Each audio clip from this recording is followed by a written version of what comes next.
nose.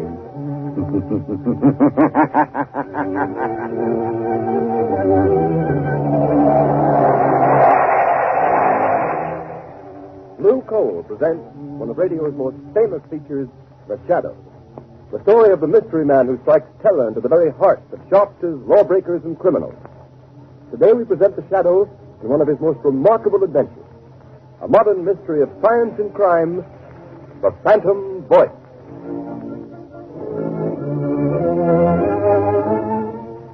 In just a moment, The Shadow begins his exciting adventure.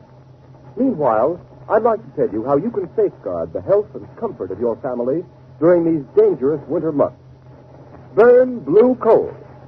It gives you safe, uniform, healthful heat all winter long. And for valuable heating information that will save you real money regardless of the fuel you're using, send tonight for John Barclay's free 24-page book, How to Reduce the Cost of Heating Your Home.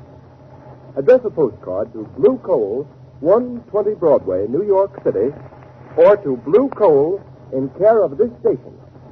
Don't miss out by delaying. Send for your free copy of How to Reduce the Cost of Heating Your Home right at the close of this program.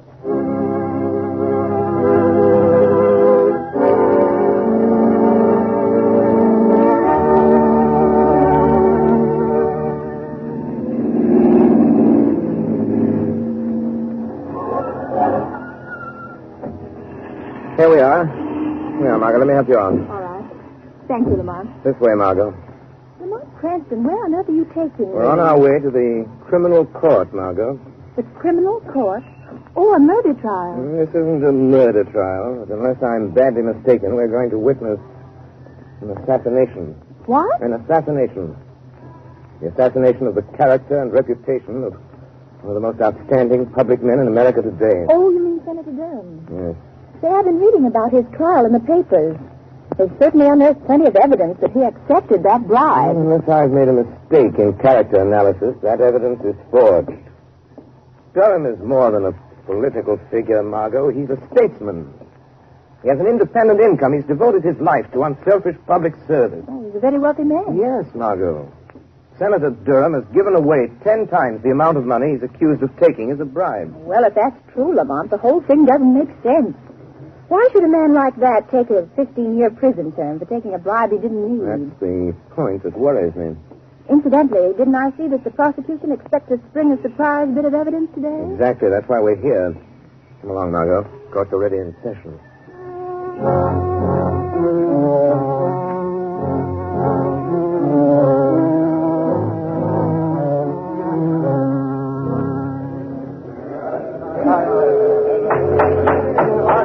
Order in the court.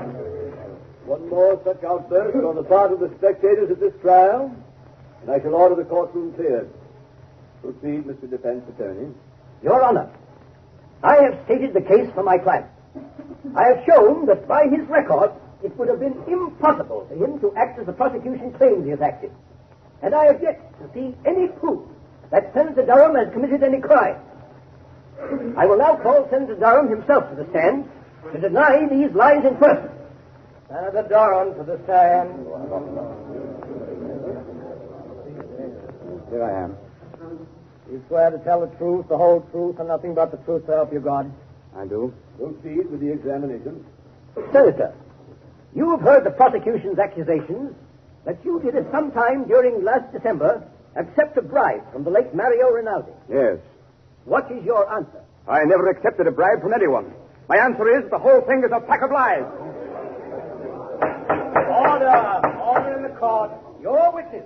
Senator Durham, do you deny that on the 16th of December last, you received a visit from the late Mario Rinaldi in your room at the Maximilian Hotel? Why, no.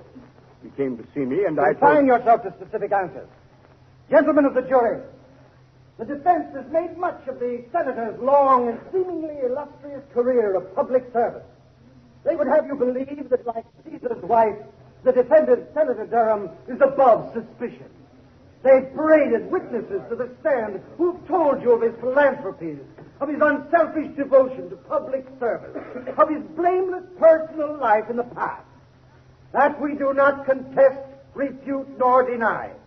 But unfortunately for Senator Durham, he is not being tried for his past.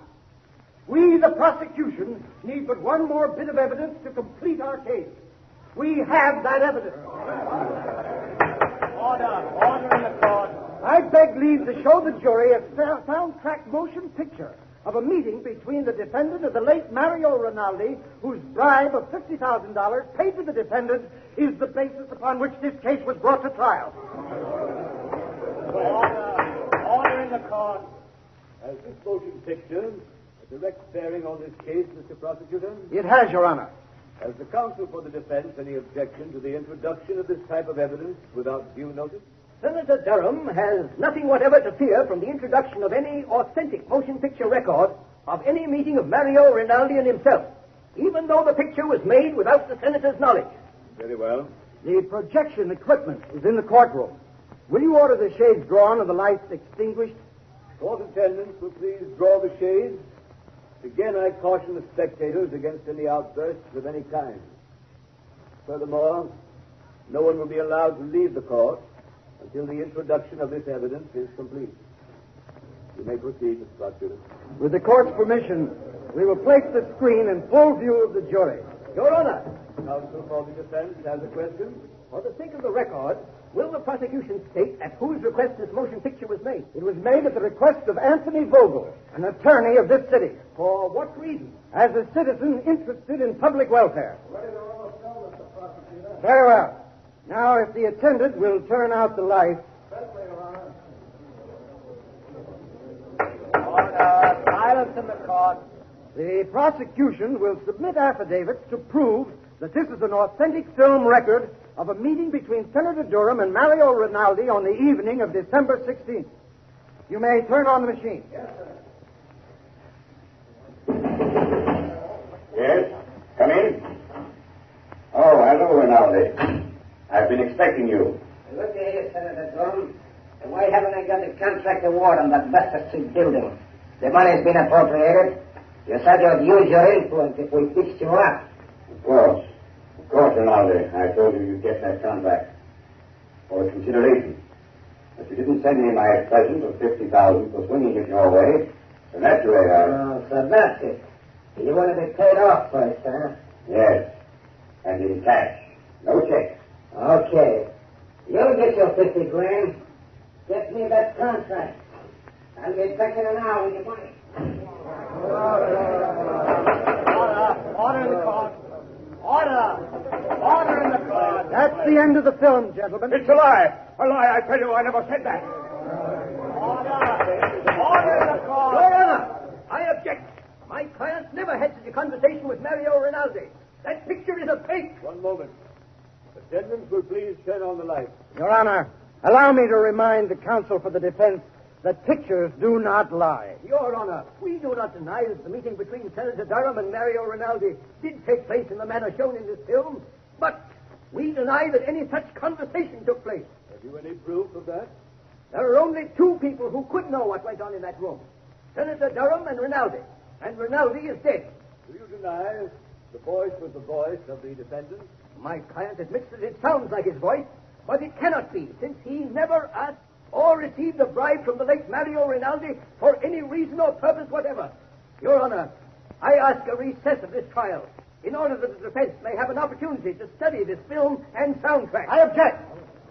I do not see how the due process of law will be impaired by a 24-hour delay. Objection overruled. Court's adjourned until 10 o'clock tomorrow morning.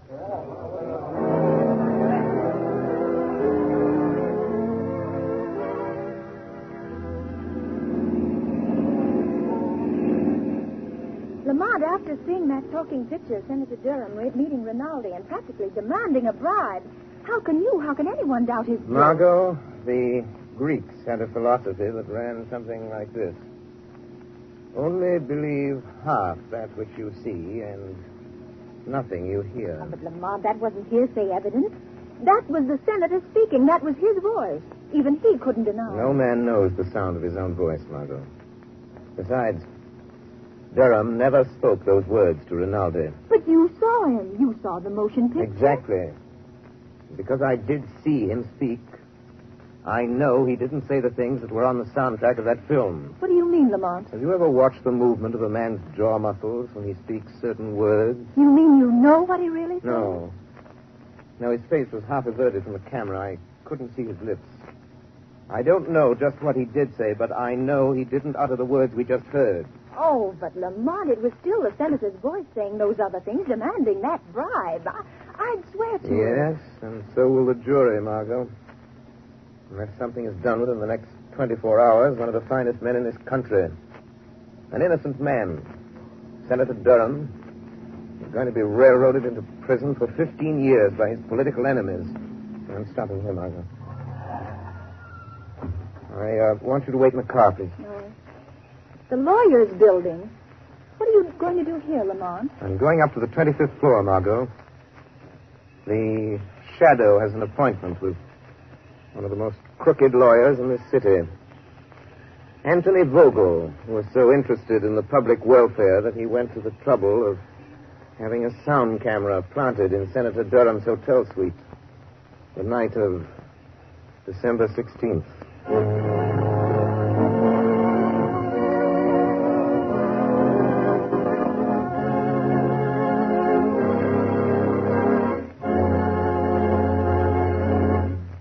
While we are waiting for the Shadow to return, I would like to ask all homeowners a question.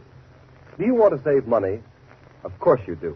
And you begin real saving when you cut down on the cost of heating your home. Here's the easiest and surest way to do this. Decide now to cook and heat with blue coal. Here's why blue coal is more economical. It is prepared especially for use in the home. And blue coal is Pennsylvania anthracite, the fuel that furnaces cooking ranges and parlor stoves in this section of the country were especially designed to burn. It is mined by the Glen Alden Coal Company, the world's largest producer of specially prepared home fuel. And every carload of blue coal is laboratory tested for purity and size before shipment. And you can always be sure of getting this superior home fuel because it is tinted with an unmistakable blue color so that you can easily identify it at a glance. In Waverly, New York and vicinity, blue coal sales so far this winter are 27% ahead of sales for the same period a year ago. This increase in sales is because Waverly families have found out that blue coal does all I say it will do. So I urge all families throughout this region to try blue coal. Order a trial ton tomorrow. Ask for blue coal by name in any one of 4 sizes: egg, stove, chestnut, or peak. You will find the name of your nearest blue coal dealer listed in the Where to Buy It section of your classified telephone directory under the name Blue Coal.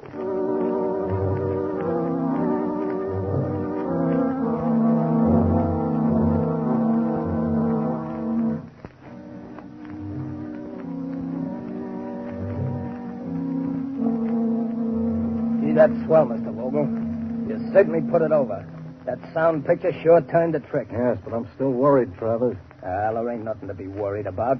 Senator Durham's as good as on his way to the pen right now. Well, I won't feel happy until he is. When are you going to get me a wrestling bout, boss? A wrestling bout? Yeah, it's about time I was getting in the ring again. And, well, I could stand the extra dough. Forget you're a wrestler, Travers. You'll make more money in this racket as my bodyguard. Any calls while I was down at court?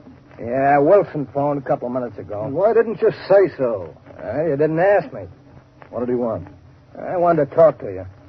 Hey, what do you suppose he wants? Dough? I've paid him all he's going to get. Say, maybe he's read in the afternoon papers what we're really using that soundtrack for. If he gets white-livered and talks... Well, maybe we should fix him so he can't talk, huh, boss? What do you mean? Well, he could fall out of that 15-story apartment of his, accidental-like. He'd only have to fall once. It might be a good plan. Okay, you want me to go over there now and take care of it, boss? No, there's no sense doing anything about him until we have to.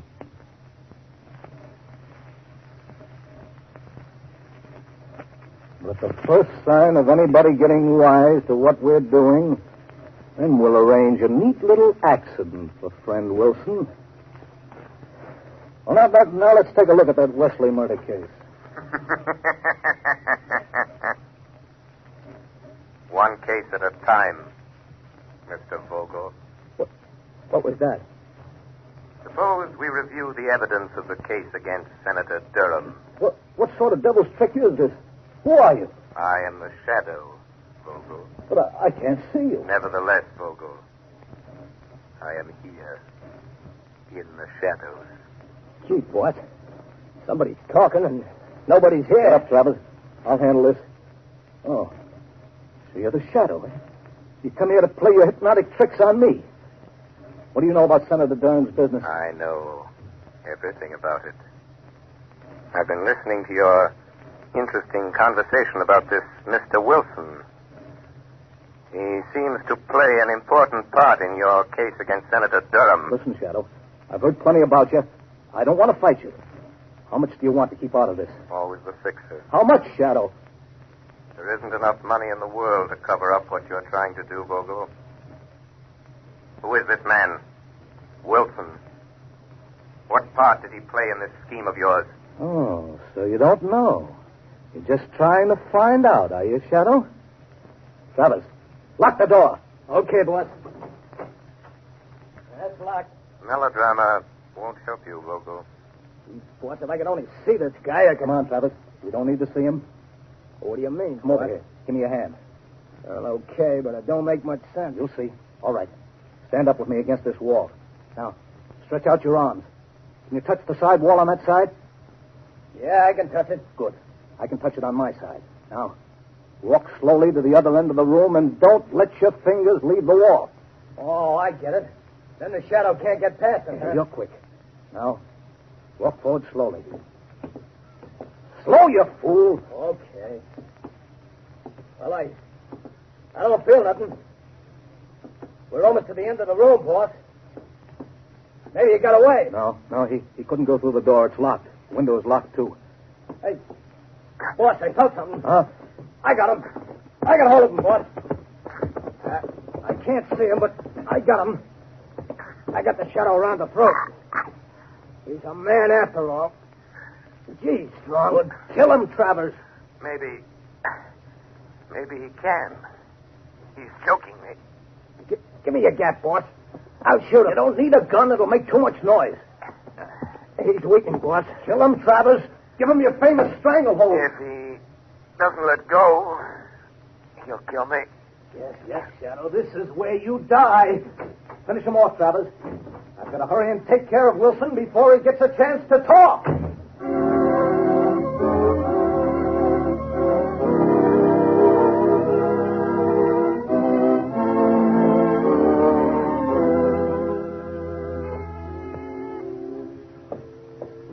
I wonder who that can be.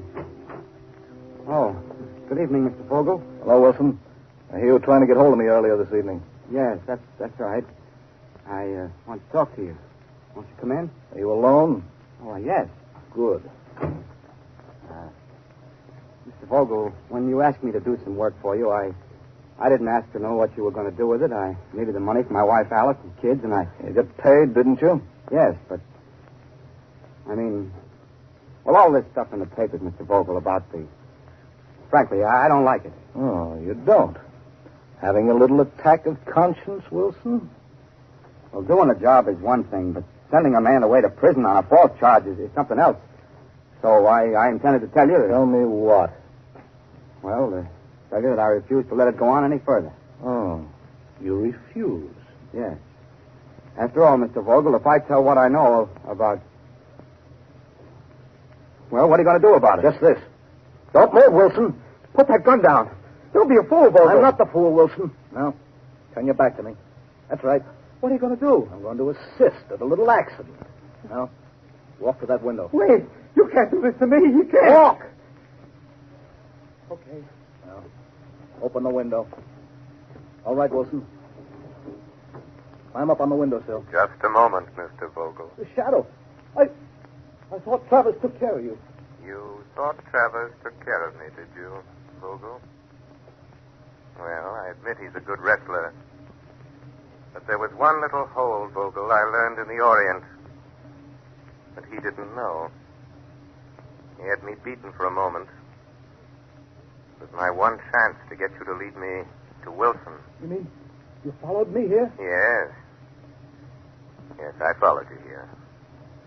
It wasn't very difficult to get away from Mr. Travers.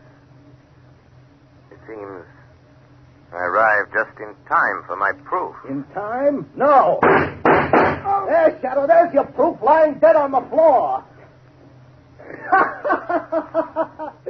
You're crazy, Vogel. You're a fool. You'll get the chair for this. I'm not as crazy as you think. So I'm a fool, am I, Shadow? Now, you're the fool for coming here. You're the fool the police will find locked in this room with Wilson's dead body. They'll find you. I'll see that they do. And here's the gun you killed him with. Why don't you try the window, Shadow? It's only 15 stories to the floor. Shadow. Shadow.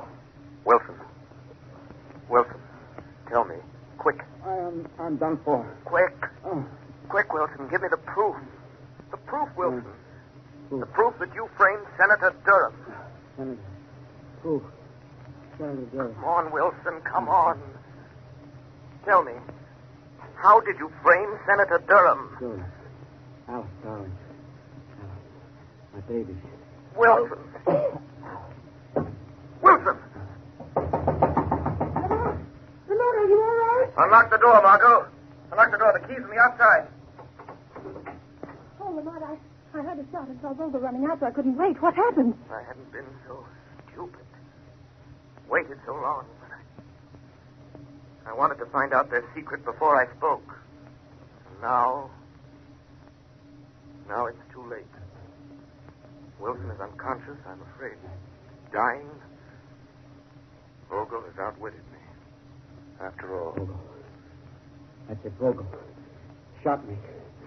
In cold blood, he shot me. I'm burning for it. Wilson, listen to me. Listen and think. Think. Tell me. How did you frame Senator Durham? Tell me that, Wilson. Tell me that, and I'll see that Vogel pays for doing this to you. Senator Durham, now I remember. I'll show you. Put me into the next room. I'll show you. I will help you. Easy now. Yeah. Easy. I'll get on the other side. Now, look. It's a recording studio. Yeah, that's right. It's my hobby. I'm an actor, an impersonator by profession. An impersonator? Yes. Help me with that chair by the turntable. I impersonate people. I've imitated Senator Durham's voice dozens of times. Quick. Hand me the microphone. Turn on the switch. There, I can't hold out much longer. Here's the microphone. Drop that needle on the wax record. Turn the switch. This is you, Wilson, speaking. I've just been shot by Anthony Vogel. He hired me to...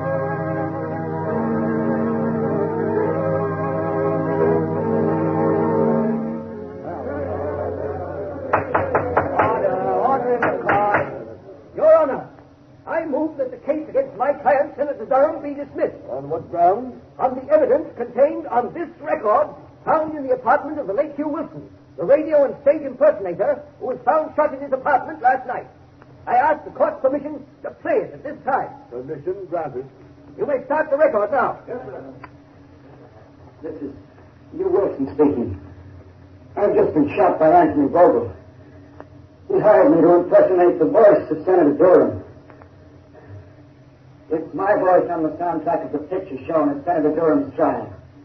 I'll show how I did it. Listen. Of course, Rinaldi, I told you you'd get the contract for the consideration. But you didn't send me my present of $50,000 for swinging it your way. So naturally, that's how it was done. That's how I did it. Durham's innocent. You never heard those words. After that.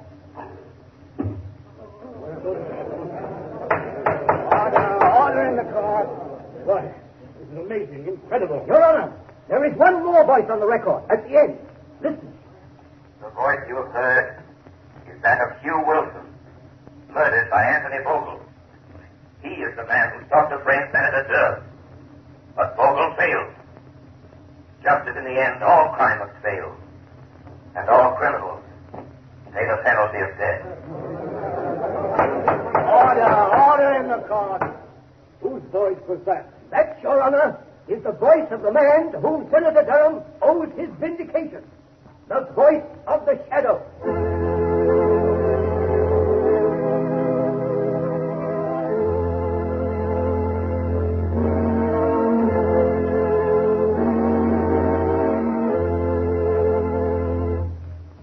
Ladies and gentlemen, before the shadow leaves you, here's John Barclay, Blue Coal's heating expert. Ladies and gentlemen, Mr. Barclay. Thank you, Ken Roberts. Good evening, friends. Just now, I'd like to offer you a friendly suggestion. To lose no time in sending for your free copy of my book, How to Reduce the Cost of Heating Your Home. This little book is attractively illustrated, and each of its 24 pages holds valuable heating information that is of interest to every homeowner.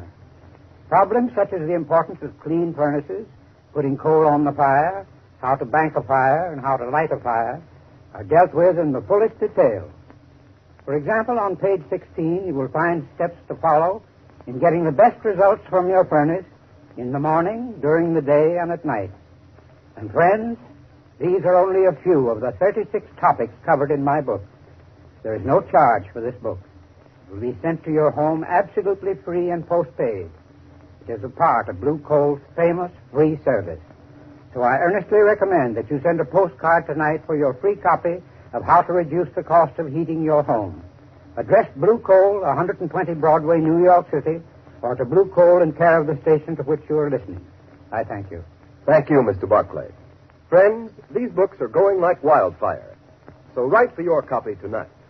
Address a postcard in a clear, legible hand to Blue Coal, 120 Broadway, New York City, or to Blue Coal in care of the station to which you are listening.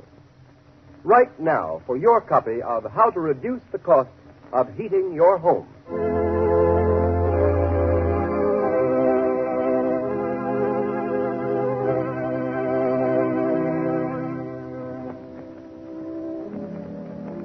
You have just heard a dramatized version of one of the many copyrighted stories which appear in the Shadow magazine. All the characters and all the places named are fictitious. Any similarity to persons living or dead is purely coincidental.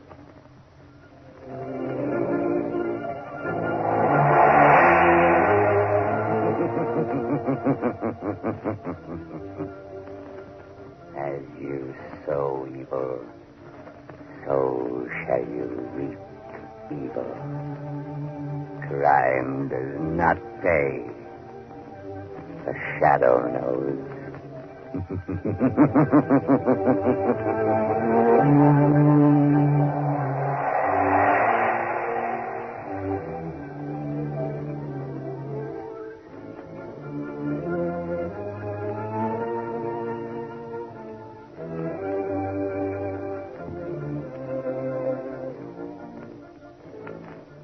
Next week, same time, same station, Blue Coal, America's finest anthracite, will again present another thrilling adventure of the Shadow. Be sure to listen, and be sure to burn Blue Coal, the solid fuel for solid comfort.